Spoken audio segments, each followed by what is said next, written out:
Hello and welcome everybody to Tuesday's Tips and Tricks with WorkPoint. Today we will show you a nice tip for template handling. So right now we are in a case management solution and on the side page of the Case Garage project. Now as a case manager, I want to create a new task. So I click on Create Tasks in the My Tools panel on the top right. In this moment, our wizard appears and you can see all task templates on the right side. Now it is your choice which category you will choose for the task you want to create. I would choose the building project task and then, for example, the evaluation category.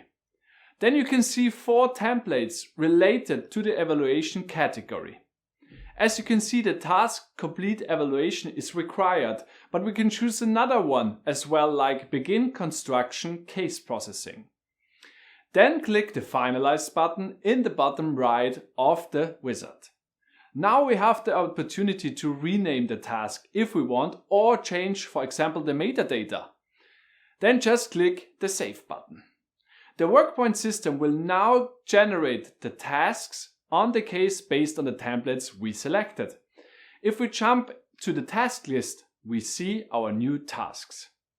So this is a very easy way to create tasks based on several templates in our system. So keep up to date with our next Tuesday's Tips and Trick with WorkPoint episode. Bye.